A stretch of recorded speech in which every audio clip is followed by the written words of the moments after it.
पधान सुत्तं। नमो तस्स भगवतो अरहतो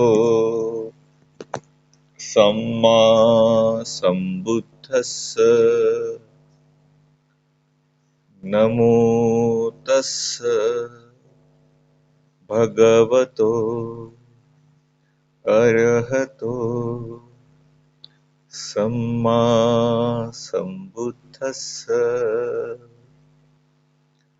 नमो तस्स भगवतो अरहतो सम्मा सम्बुद्धस्स।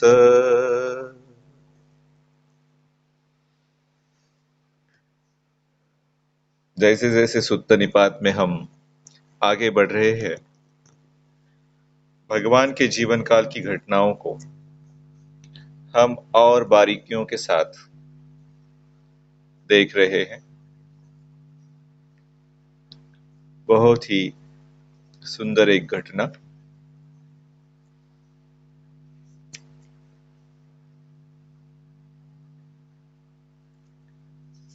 प्रधान सुत्त। प्रधान शब्द के कई अर्थ हैं। प्रधान यानी संस्कृत में प्रधान, एक तो राजा का प्रधान हो गया, प्राइम मिनिस्टर। उसे प्रधान क्यों कहा गया? क्योंकि वो कार्य करता है, वो प्रमुख है, कार्य करने में प्रमुख है। तो प्रधान शब्द का एक अर्थ प्रमुख भी और कार्य यानी प्रयत्न भी। सम्मा प्रधान,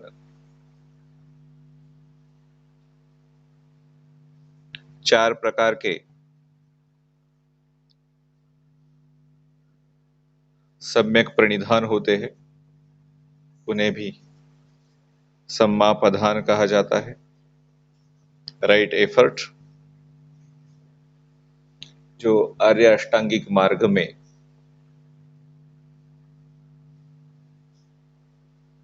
समाधि के अंतर्गत 3 अंग आते हैं, सम्मा वायामो, सम्मा सति और सम्मा समाधि। सम्मा वायामो को सम्मा प्रधान भी कहा गया है, सम्मा प्रणिधो भी कहा गया है, अंग्रेजी में राइट एफर्ट्स भी कहा गया है, जिसे भंते विमला रमसी हारमोनियस प्रैक्टिस बोलते हैं। तो यहाँ प्रधान शब्द का यह अर्थ अपेक्षित है, राइट एफर्ट, हारमोनियस प्रैक्टिस, प्रयत्न करना। 4 प्रकार के सम्यक प्रणिधान क्या है, 4 प्रकार के सम्मा प्रधान क्या है?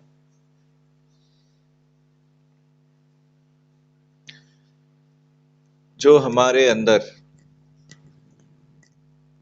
दुर्गुण है, उन्हें बाहर निकालना। मतलब हम ध्यान में बैठे हुए हैं और कोई गलत विचार मन में आ गया, तो उसको छोड़ देना है।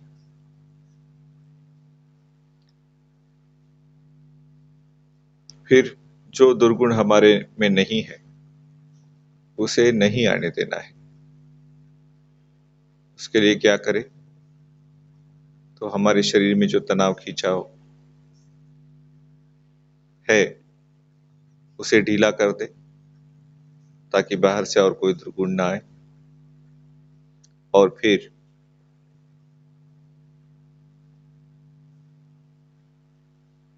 हम में जो सद्गुण नहीं है, ऐसे सद्गुणों को अंदर लाना है। इसके लिए मुस्कुराहट लेके आए होठों पर, और जो सद्गुण हमारे अंदर है उसे बढ़ावा दे। चौथा प्रयत्न, तो जो मंगल मैत्री का भाव मन में है उसे बढ़ाएं। इस प्रकार 4 सम्यक प्रणिधान है। जो दुर्गुण है उसे बाहर करे, जो दुर्गुण नहीं है उसे अंदर ना आने दे, जो सद्गुण है नहीं है उसे अंदर लावे, और जो सद्गुण हमारे में है उसे बढ़ावा दे। तो इन्हें ही 4 राइट एफर्ट्स, 4 सम्यक प्रधान कहा जाता है। तो इन 4 सम्यक प्रधानों में भगवान लगे हुए हैं बोध गया में, निरंजरा नदी के किनारे पर। बोध गया है बहुत ही पवित्र स्थान,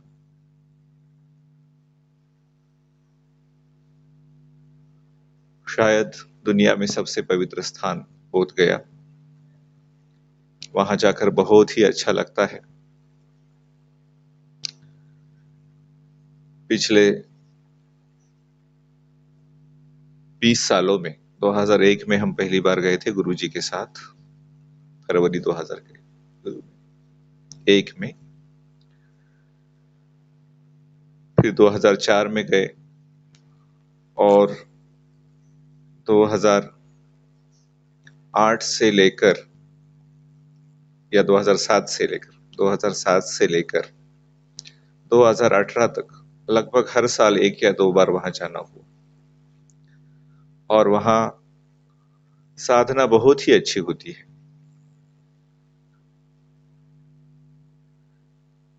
निरंजरा नदी वहां आज भी है, और जिस बोधि वृक्ष के नीचे बैठकर भगवान ध्यान करते थे, उस बोधि वृक्ष की तीसरी या चौथी पीढ़ी आज भी यहाँ विद्यमान है। और वहां कई रात ध्यान करने का मौका मिला। जब बम विस्फोट हुआ बोध गया मंदिर में, उसके बाद रात में ध्यान करना वहां पर बंद हो गया। दिन में अभी भी जाकर ध्यान कर सकते हैं। तो आज की जो घटना है वो उसी क्षेत्र में घटी हुई, वो बोधि वृक्ष और वो निरंजरा नदी जिसे आजकल फल्गु नदी कहते हैं, उस क्षेत्र में घटी हुई घटना है। परसों जो सूत्र हमने पढ़ा, पबज्जा सूत्र, बिंबिसार की और भगवान की मुलाकात हुई, और उसके बाद भगवान ने बिंबिसार ने जो उन्हें ऑफर किया था आधा राज्य, उसे नकार दिया और कहा कि मुझे तो प्रव्रज्जा में ही रुचि है। वहां से आगे निकलकर भगवान ध्यान के 2 आचार्यों के पास गए, उनसे ध्यान सीखे, 8वें ध्यान तक ध्यान सीखा, और फिर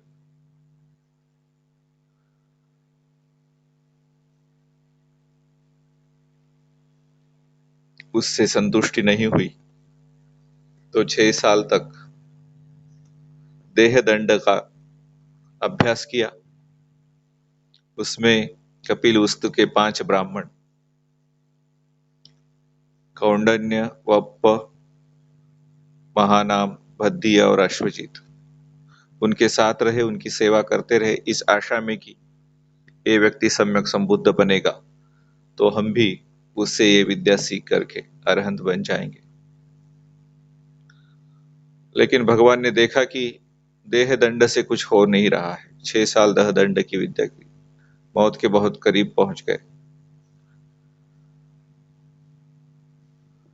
तो भगवान ने याद किया जब बचपन में वो वप्र मंगल के समारोह में 7 साल के थे और नए नए बीज बोने का एक उत्सव होता है। राजा खुद सोने का हल चलाकर, मराठी में जिसे पेरनी कहते हैं, उस पेरनी को, बीज बोने को आरंभ करता है। वप्प मंगल उत्सव कहा जाता था उसको। 7 साल के भगवान थे और उस समय भगवान मन शांत करके मुस्कुराते हुए जामुन के पेड़ के नीचे बैठ गए थे और उन्हें प्रथम ध्यान की समापत्ति लग गई थी। उस प्रथम ध्यान की समापत्ति को भगवान ने याद किया और सोचा कि ये भूखा रहने से तो ऐसी समापत्ति नहीं लगेगी प्रथम ध्यान की, उसके लिए हमें खाना खाना पड़ेगा। और भगवान ने आहार ग्रहण करना आरंभ किया। तो ये 5 ब्राह्मण जो 6 सालों से भगवान की सेवा में लगे हुए थे, उन्हें आशंका हुई कि अब ये व्यक्ति क्या बुद्ध बनेगा, इसने तो व्रत तोड़ दिया, उपवास तोड़ दिया। और नाराज होकर वो बनारस चले गए, काशी चले गए, सारनाथ चले गए। लेकिन भगवान को अब विश्वास हो रहा था कि वो जो प्रथम ध्यान समापत्ति में हमने सम्यक व्यायाम का अभ्यास किया था, उसी से हो सकता है कि मुक्ति प्राप्त हो, निर्वाण प्राप्त हो। तो भगवान ने आहार ग्रहण किया, थोड़ा, बहुत ज्यादा नहीं, थोड़ा थोड़ा आहार ग्रहण करने लगे और निरंजरा नदी के किनारे ध्यान करने लगे। तो क्या हुआ, उसके आगे की घटना यहाँ दी हुई है इस सूत्र में। तम पधान पहीतत्तं नदीं नेरंजरं पति विपरक्कं मझायन्तं योगक्षेमस्सपत्तिया।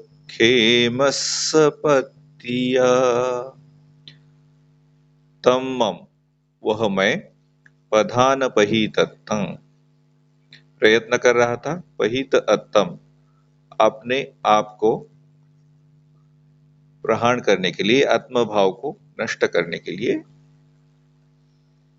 नदीम नदी मतलब नदी, रिवर, निरंजरम पति निरंजरा नाम नदी के किनारे, विपरक्कमम झायंतम पराक्रम करके ध्यान कर रहा था। यही हारमोनियस प्रैक्टिस कर रहे थे।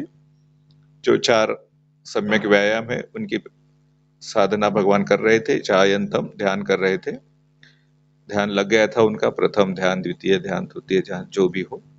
योगक्षेमस्स पत्तिया, योगक्षेम, योगक्षेम, सबसे ऊंचा जो योग है वो निर्वाण है, ठीक है, उसे योगक्षेम कहा जाता है। पत्तिया उसे प्राप्त करने के लिए, अर्थात पूरी गाथा का अर्थ हुआ, जब मैं निर्वाण की प्राप्ति के लिए निरंजरा नदी के किनारे पराक्रम पूर्वक ध्यान कर रहा था, तब क्या हुआ, नमूचि करुणं वाचं भासमानो उपागमी किसोत्वमसि दुर्बण्णो सन्ति मरणं तव। नमूचि, जो उचित नहीं है। कौन उचित नहीं है? जिसे पुराणों में कामदेव कहा गया है, मदन कहा गया है, अनंग कहा गया है, और जिसे पाली में मार कहा गया है, मृत्युराज कहा गया है। अपने ही मन के विकार मार का रूप ले लेते हैं। तो मन में विचार आया होगा, या सचमुच जो मार नाम की देवता है, यक्ष है, वो एक लोअर डीटी, निम्न प्रकार की देवता, वो चाहती है कि ये संसार चलता रहे, लोग जन्म मरण के चक्कर में पड़ते रहे और मैं उन्हें नचाता रहूं। पुराणों में कथा आती है कि इस कामदेव ने भगवान शंकर को भी अपने जाल में फंसाने की कोशिश की। तब भगवान शंकर ने अपना तीसरी आंख खोली, मतलब प्रज्ञा की आंख खोली, और उसे नष्ट कर दिया। इसलिए भगवान शंकर को मदनांतक कहा जाता है। और क्योंकि उसका अंग नष्ट हो गया मदन का, भगवान शंकर की आंख के निकली प्रज्ञा की ज्वाला से, इसलिए उसे अनंग कहा जाता है। मतलब वो दिखाई नहीं देता, उसका अंग दिखाई नहीं देता, इसीलिए उसे अनंग कहा जाता है। तो यह नमूची, चाहे मन के विकार हो या चाहे वो देवपुत्र हो, क्या किया उसने, करुणम, मन में करुणा लेके, वाचम, और करुणा की वाणी से, भास मानो, कहने लगा, उपागमी, पास आकर, उप मतलब पास, आगमी मतलब आकर, किसो त्वमसि दुब्बन्नो, अरे रे कैसे दुबले हो गए हो तुम, संति के मरणम तव, मृत्यु के पास आ गए हो। भगवान ने आहार ग्रहण तो करना आरंभ किया था, लेकिन दिन में एक ही बार आहार ग्रहण कर रहे थे और बाकी समय पूरा इस सम्यक व्यायाम में लगे हुए थे। तब मार करुणा भरी बात कहते हुए मेरे पास आया, तुम कृश और कुरूप हो गए हो, तुम्हारी मृत्यु पास आ गई है। आगे मार कहता है भगवान से, सहस्स भागो मरणस्स एकंसो तव जीवितम् जीव भो जीवितं सेयो जीवं पुण्यानि काहसि सहस्स भागो मरणस्स। अगर तुम्हारे भविष्य के 101 अंश किए जाए, 1001 अंश किए जाए, तो 1000 भाग मरण का है और एकम सो तव जीवितम, एक ही अंश अब जीवन का बचा हुआ है। जीव भो, जीव, भगवान को जीव कह के पुकार रहा है उमार। भो, भो मतलब भाई, भैया। जीवितम सेयो, सेयो मतलब श्रेयस्कर, अच्छा है कि जीवित रहना अच्छा है, जिंदा रहना अच्छा है। जीवम पुण्यानि काहसि, जिंदा रहेगा तो पुण्य कर पाएगा। 1000 अंश तेरी मृत्यु का है, केवल 1 अंश तेरे जीवन का है।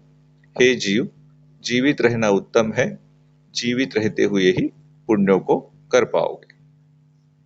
आगे मार कहता है, चरतो ते ब्रह्मचर्यं अग्निहुतं च जुहतो बहुतं चीयते पुण्यं किं पधानेन काहसि। चरतो ते ब्रह्मचर्यम, ब्रह्मचर्य का पालन करो, ये मार कह रहे हैं। अग्निहुत्तम च जूहतो, और अग्निहोत्र की साधना करो। ठीक है, वो विपश्यना की साधना से, सम्यक व्यायाम की साधना से, ये मंगल मैत्री की साधना से भगवान को हटाना चाहता है। कहता है कि अग्निहोत्र की साधना करो। बहुतम चीयते पुण्यम, बहुतम मतलब बहुत, मिलेगा पुण्य। किम पधानेन कहसि, क्यों सम्मा वायामों की साधना करना चाहते हो। ठीक है, यदि तुम ब्रह्मचर्य का पालन करो और अग्निहोत्र करो तो बहुत पुण्य का संचय होता है, तब करके क्या करोगे। दुग्गो मग्गो पधानाय दुक्करो दुरभिसंभवो इमा गाथा भणं मारो अट्ठा बुद्धस्स संतिके। दुग्गो दुर्गम है, ठीक है ना, जो किले चढ़ने में बहुत कठिन होते हैं उन्हें दुर्ग कहा जाता है, क्योंकि वो दुर्गम होते हैं, वहां जाना बहुत दुखदायी है। दुग्गो, मग्गो मार्ग, पधानाय ये जो सम्मा व्यायाम का मार्ग है वो दुर्गम है। दुख करो, उसमें बहुत तुम्हें कष्ट उठाना पड़ेगा, दुष्कर है।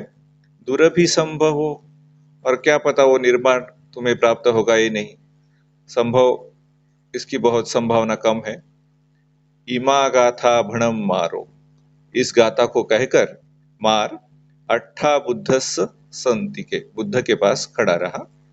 तप का मार्ग दुर्गम है, निर्वाण की प्राप्ति दुष्कर है। इन गाथाओं को कहते हुए मार बुद्ध के पास खड़ा रहा।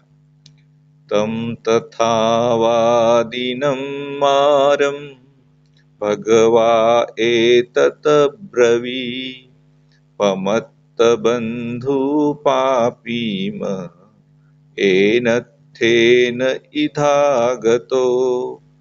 तम, उस, तथावादिनम ऐसा कहने वाले, वैसा कहने वाले, मारम मार को, भगवा भगवान, एतद् ब्रवी ऐसा कहने लगे। भगवान ने क्या कहा, पमत्त बंधु, जो लोग प्रमत्त है, नशे में है, अहंकार में है, ऐसे लोगों का तू बंधु है। पापिम, तू पापी है। एन अथेन इधागतो, जिस मतलब से यहाँ आया हुआ है, उस वैसे कहने वाले मार को भगवान ने यह कहा, हे प्रमत्त बंधु पापी, जिस मतलब से यहाँ आए हो, अणुमत्तेनपि पुण्येन अत्थो मह्यं न विच्छति, एषं च अत्थो पुण्यानं ते मारो वत्तिमर्हति वत्तुमर्हति। एषं च अत्थो पुण्यान अणुमत्तेन पि पुण्येन, अणु मात्र भी ऐसे पुण्य की, अत्थो मह्यम न विज्जति, मुझे आवश्यकता नहीं है, एसम च अत्थो पुण्यान, जो इस तरह के पुण्य को चाहते हैं अग्निहोत्र के, ते मारो वत्तु मरहति, मार उन्हें जाके कहे। उस पुण्य की मतलब उस अग्निहोत्र वाले पुण्य की अनुमात्र भी मुझे आवश्यकता नहीं है, जिन्हें पुण्य की आवश्यकता हो मार उन्हीं से कहे। आगे भगवान कहते हैं, अत्थि श्रद्धा ततो वीर्यं पन्या च मम विच्छति, एवं मम पहि तत्तम्पि किं जीवमनुपुच्छसि। अत्थि है, मराठी में कहते हैं ना अस्ते, अहे, श्रद्धा मतलब श्रद्धा, ततो और, वीर्यम वीर्य पराक्रम, पन्या प्रज्ञा, च मम विज्जति मेरे अंदर मौजूद है, विद्यमान है, एवं मम ऐसे मुझे, पहितत्त अम्पि जिसने प्रहरण किया है बहुत सारे विकारों का, किम जीवम अनुपुच्छसि मुझसे क्यों जीवन के बारे में प्रश्न करते हो, मुझ में श्रद्धा वीर्य और प्रज्ञा विद्यमान है, मुझ ऐसे आत्मा से भी जीने की बात क्यों करते हो। नदीनं सोतानि अयं वातो विशोषये, किंच मे पहि तत्तस्य लोहितं न उपसुस्सये। नदीनं सोतानि, नदी के स्रोत को भी, अयम वातो विशोषये मेरे पराक्रम की जो हवा है, वायु है, वो शोष ले सकती है। किंच में पही तत्तस्य, तो क्यों मुझे संयमी को, जिसने आत्मा को प्रहरण करने की कोशिश में लगा हुआ है, पही तत्तस्य आत्मा भाव को प्रहरण करने की कोशिश में लगे वाले को, लोहितम न उपसुस्सय, तो क्या मेरे पराक्रम की जो वायु है, क्या मेरे रक्त को भी नहीं शोषेगी, इसलिए मेरा शरीर दुर्बल हुआ है, ऐसा भगवान का कहना है। यह हवा नदियों की धाराओं को सुखा सकती है, तो क्या इस मुझे संयम आत्मा के रक्त को, खून को, लोह को भी नहीं सुखाएगी। लोहिते सुसमानम ही पित्तम सेमहं च सुसति, मनसे सुखी मयानेसु भियो चित्तम पसीदति, भियो सती च पन्या च समाधि मम तिष्ठति। लोहिते सुसमानमि, लोह के, लोहू के मतलब खून के, रक्त के, रुधिर के, ब्लड के, सुस्समानमी सुख जाने पर, पित्तम सेमहंच सुस्सति पित्त और श्लेष्म कफ दोनों सूख जाते हैं। मन से सुखी मयानुसु, मांस भी क्षीण होता है। भियो चित्तम पसीदति, लेकिन चित्त में जो है उससे चित्त और प्रसन्न हो जाता है। भियो सती च पन्याच, और स्मृति और प्रज्ञा जाग उठती है। समाधि मम तिष्ठति, और समाधि भी और पुष्ट हो जाती है। लोहू के सूखने पर, ये जो सम्यक प्रधान का काम मैं कर रहा हूँ, सम्यक व्यायाम का काम मैं कर रहा हूँ, उससे रक्त सूख जाता है, पित्त और कफ भी सूख जाते हैं, मांस भी थोड़ा सा क्षीण होता है, लेकिन चित्त जो है वो अधिक प्रसन्न होता है, और स्मृति, प्रज्ञा और समाधि मुझ में अधिक ठहरती है, पुष्ट होती है।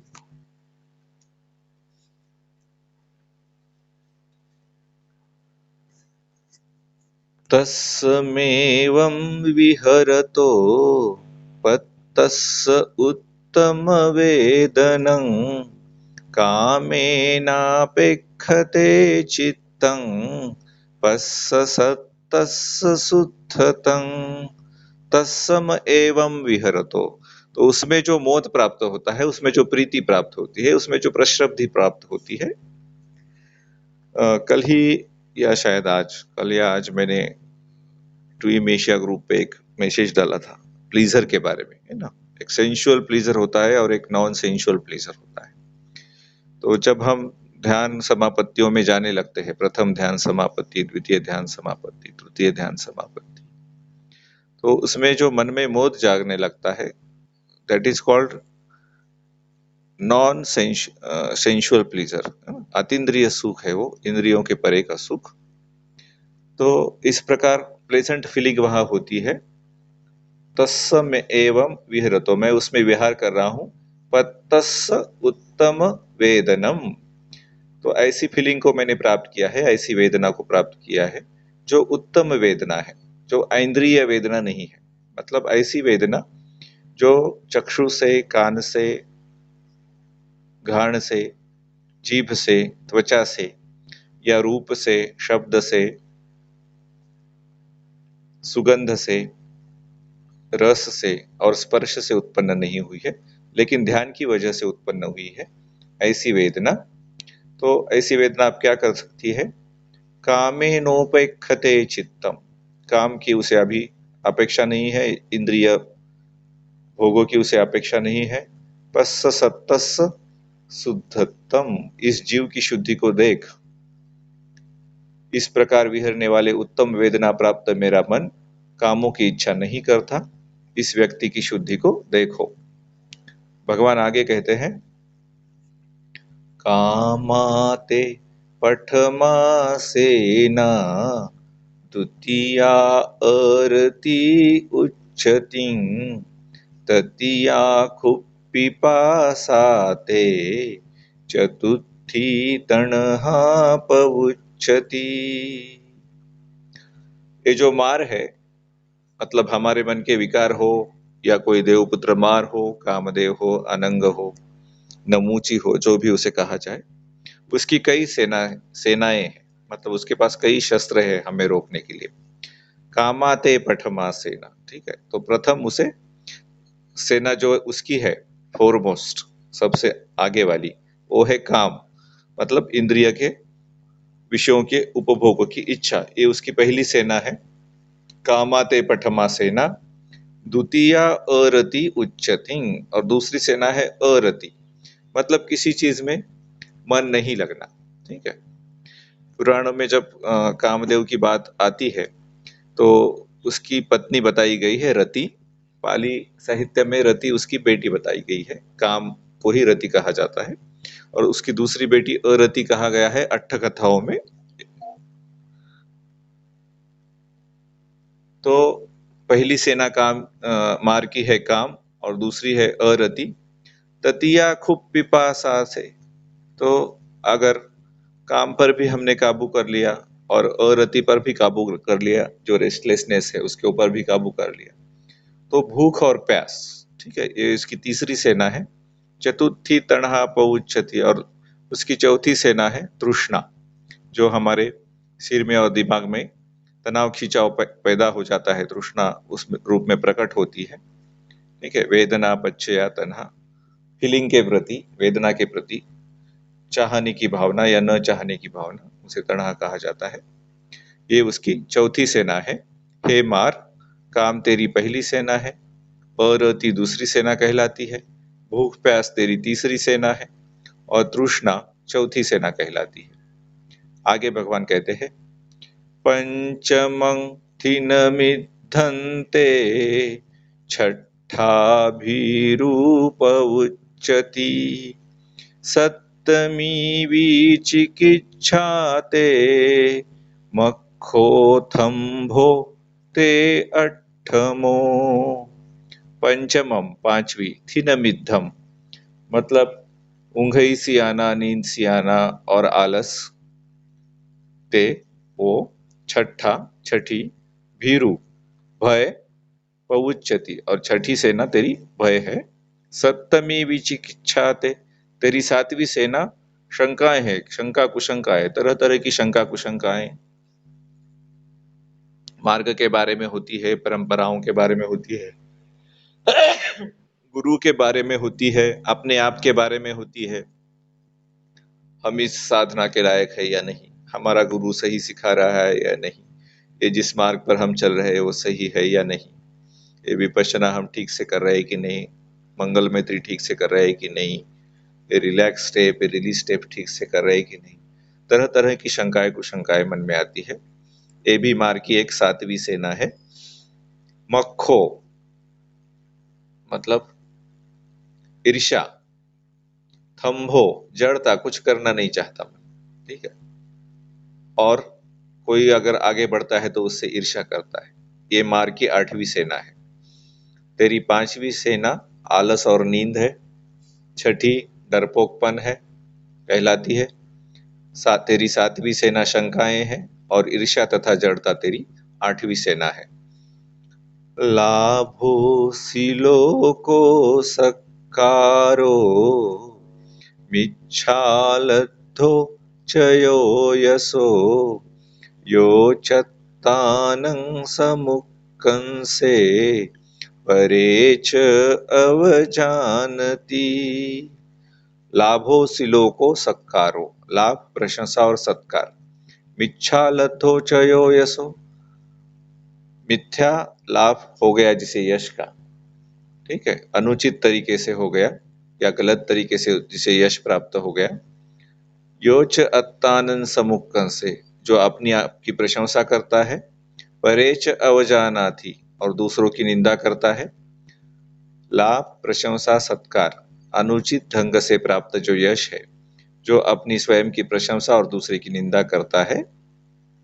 ऐसा नमुचीते सेना कर्णस्स अभिपहारिणी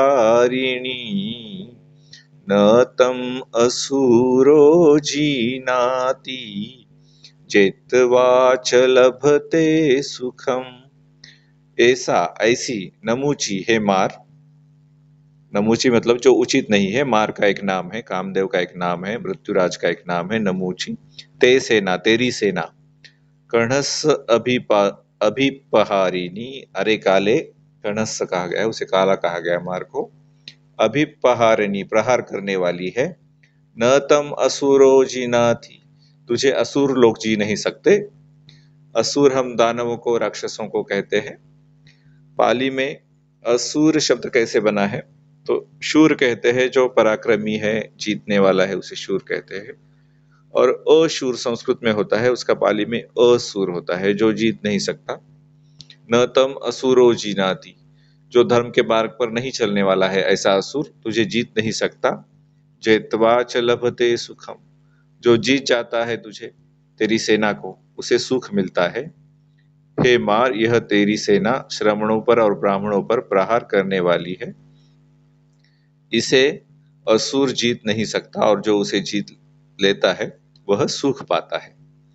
एस मुंजं परिहरे धीरत्थु इध जीवितं संगामे में मतं सेयो यंच जीवे पराजितो। इस गाथा में वीर रस भरा हुआ है। किस माने में? एस मुंजम परिहरे, मुंज मतलब एक तरह का तृण होता है, जैसे हम दशहरे के दिन सीमोल्लंघन के लिए जाते हैं, उसी तरह पुराने जमाने में जब वर्षावास समाप्त हो जाता था, तब दशहरे का त्योहार आता था। और दशहरे के दिन हम आज भी गांव के बाहर जाकर घास उखड़ लाते हैं और घास को धारण करते हैं। तो पुराने जमाने में दशहरे के दिन लोग गांव की सीमा का उल्लंघन करके युद्ध के लिए निकलते थे, और उस समय वो अपने सर पर घास परिधान करते थे। घास परिधान सिर पर करने का मतलब ये था कि अब हम जीत कर ही आएंगे, अगर जीते नहीं तो लड़ते लड़ते मरेंगे, लेकिन पराभूत होकर, पराजित होकर नहीं आएंगे। तो मार की सेना को भी भगवान यह कहते हैं, एस मुंजम परिहरे, मैंने भी अपने सिर पर घास धारण किया है। धीरत्थु इध जीवितम, बिना लड़े जीने का मैं धिक्कार करता हूँ। संग्रामे मतम सेयो, अगर इस युद्ध में मैं मर भी गया तो वो मेरे लिए श्रेयस्कर है।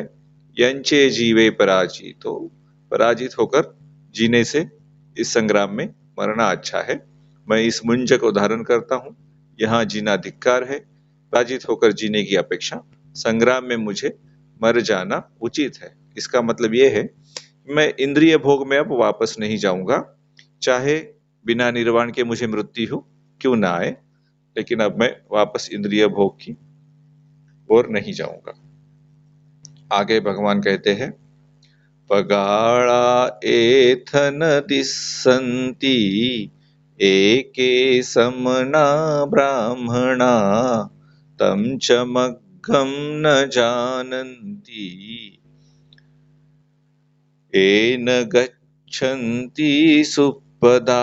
पगाड़ा एथन दिस्सन्ति, प्रगाढ़ रूप से वासनाओं में डूबे हुओं को दिखता नहीं है। एके समना ब्राह्मणा, चाहे श्रमण हो या ब्राह्मण। उस समय दो धर्म भारत में थे, एक श्रमण धर्म और एक ब्राह्मण धर्म, आध्यात्मिक उन्नति चाहने वाले।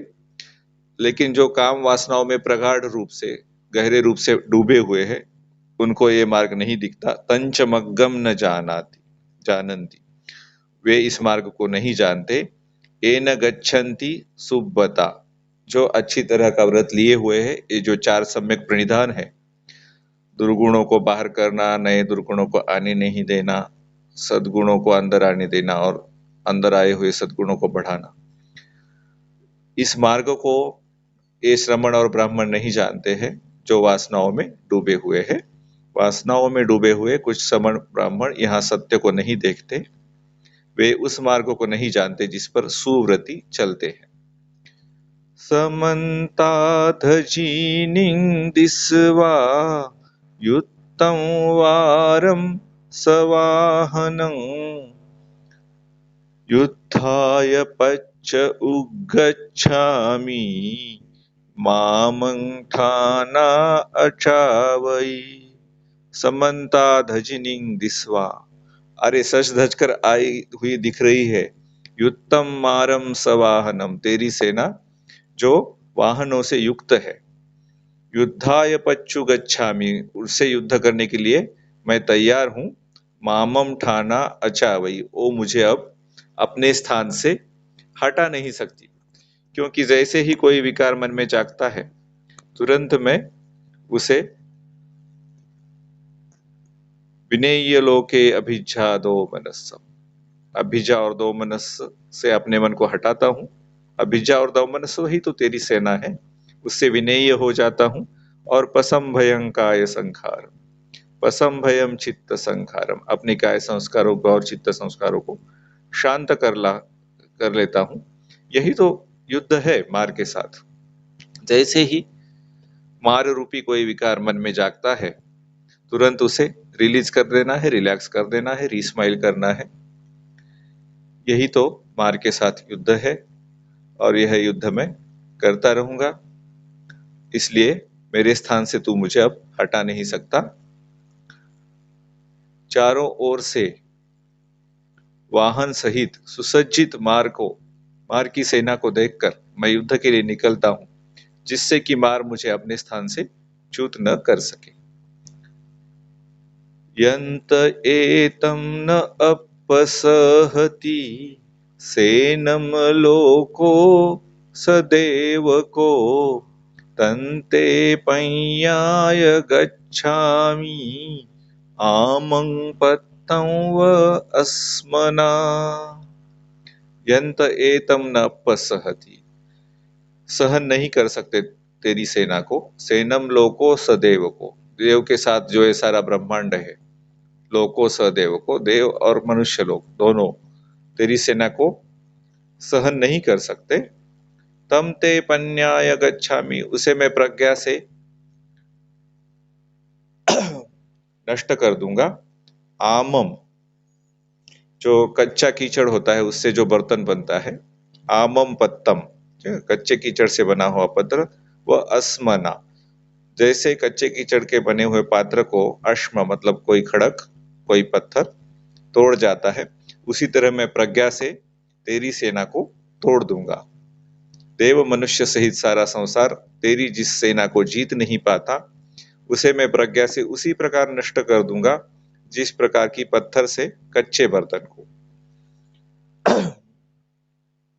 वसिं कतवान संकप्पं सतिंच सुपतिष्ठितं रट्ठारट्ठं विचरिस्सं सावके विनयं पुथु।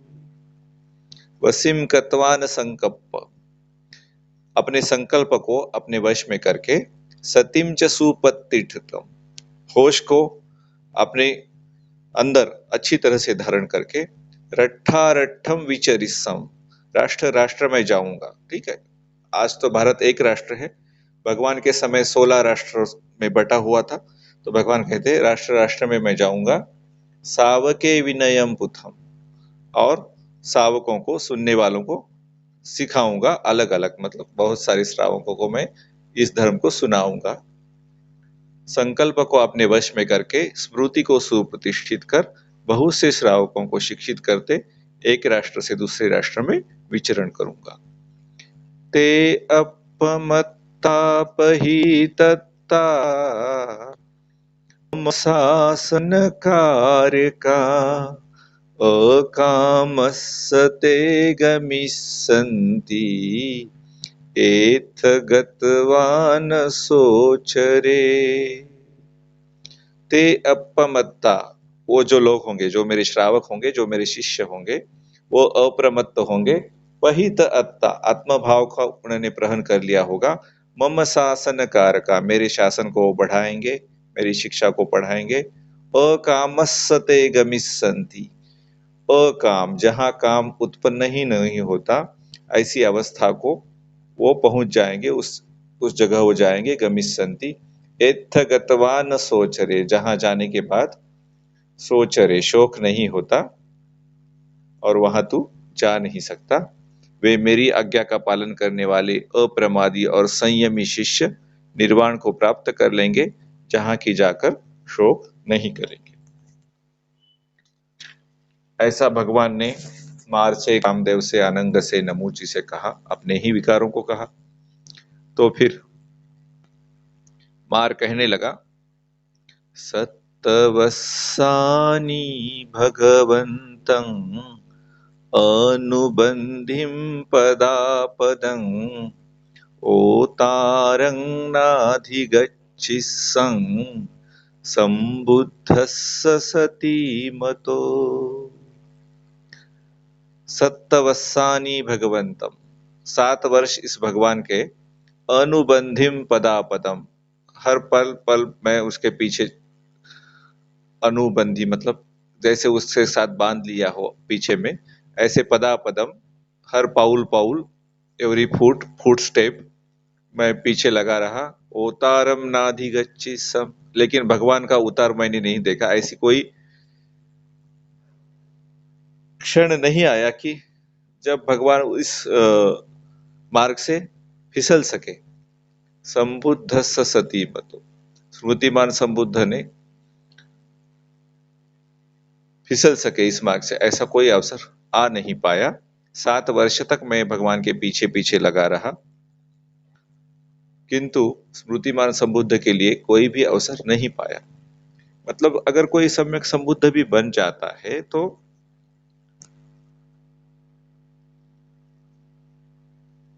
मार उसके पीछे लगता है। मतलब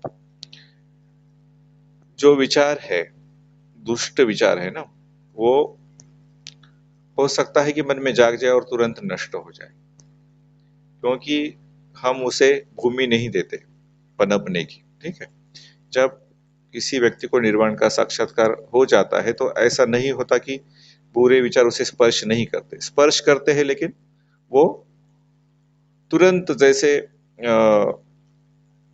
हम किसी गर्म बर्तन के ऊपर अगर पानी छिड़कते हैं तो तुरंत उसकी वाफ बन जाती है।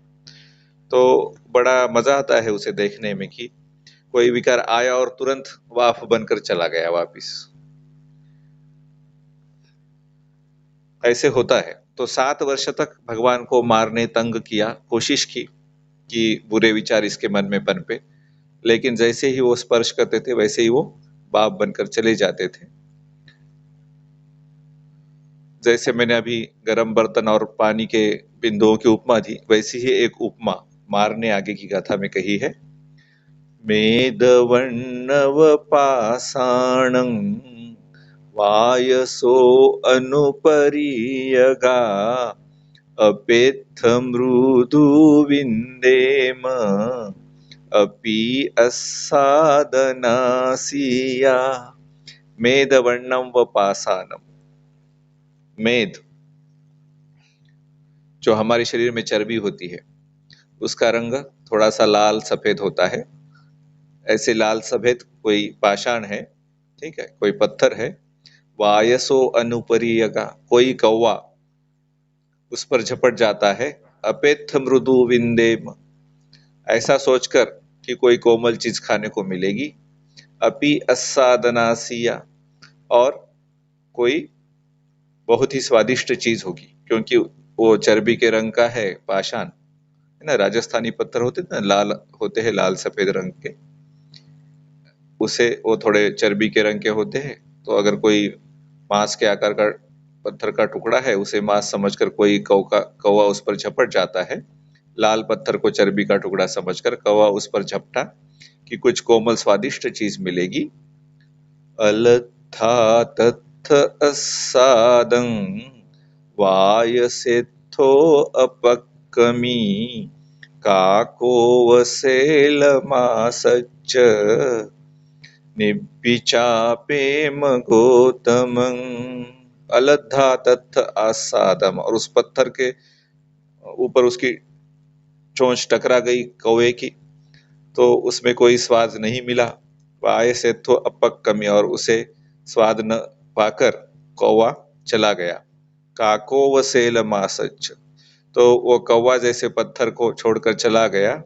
निब्बिचा पेम गौतम, उसी तरह गौतम को भी मैंने छोड़ दिया।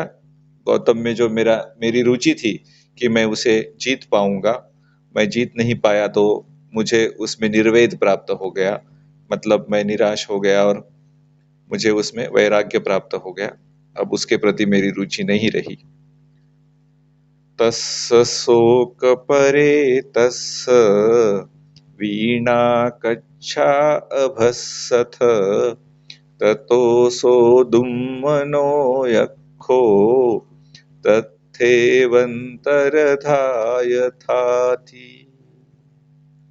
तस्स शोक परे तस्स, उस शोक में डूबे हुए मार के, वीणा कच्छा अभस्सथ, उसके कांख में वीणा थी, वो नीचे खिसक गई। ततोऽसो दुम्मनो यक्षो, और उस अब बुरे मन का, मतलब बुरे मन का दोनों अर्थ से, एक तो उसकी जो इच्छा थी वो भी बुरी, और अब उसका मन निराश भी हो गया, उस अर्थ से भी दूर मन। यक्षो, यक्ष, क्योंकि वो एक नीचे प्रकार की देवता है, मार, काम देव, देवपुत्र, मार, अनंग, जो भी उसे कहे। तत्थ एव अंतर्धायति, और वो अंतर्धान हो गया, अदृश्य हो गया। इस प्रकार की ये कथा है, पधान सुत्थन निष्ठितम। बहुत ही सुंदर कथा है। भगवान, कल्पना करो, अब भगवान ने निश्चय किया है कि मैं जो 7 साल की उम्र में जो मैंने प्रथम ध्यान लगाया था जामुन के पेड़ के नीचे, वैसा ही ध्यान मैं अब लगाऊंगा। अट्ठ कथाओं में कमेंट्रीज ने जो बहुत बाद में रची गई, उसमें लिखा है कि भगवान ने उस समय आनापान सति का ध्यान किया। लेकिन अगर हम भगवान की अपनी वाणी देखें, तो भगवान ने कौन सा आलम्बन लिया वो बताया नहीं गया है। यह बताया गया है कि वो प्रथम ध्यान में चले गए बचपन में भी, 7वें साल की उम्र में, और जब उन्हें याद आता है तो मध्यम निकाय में जो 36वां सूत्र है, उसमें महासंचक सूत्र, उसमें भगवान कहते हैं कि मैं प्रथम ध्यान में गया था और मुझे याद आया कि मैं प्रथम ध्यान समापत्ति में चला गया था, और उसी को मैंने याद करके फिर से मैंने प्रथम ध्यान लगाया। तो भगवान ने निश्चित रूप से ये नहीं कहा है कि मैंने आनापान सति का ध्यान किया था या वेदनानुपश्यना का ध्यान लिया था। आलंबन का नाम वहाँ भगवान ने लिया नहीं है, लेकिन इतना जरूर कहा है कि प्रथम ध्यान समापत्ति में मैं चला गया था और उसी में फिर से जाने का मैंने निश्चय किया। जब 6 साल तक मैंने उपवास किया और उससे कुछ नहीं हुआ, तो मैंने सोचा कि 7 साल की उम्र में जो प्रथम ध्यान समापत्ति लगी थी, उसी में जाने से आगे मुक्ति का रास्ता खुलेगा। और ये जो हमारे मन के विकार है, वही मार के रूप में प्रकट होते हैं और हमें टोकने लगते हैं, तो उनसे विनय हो जाना है, ठीक है, उनको रिलीज कर देना है।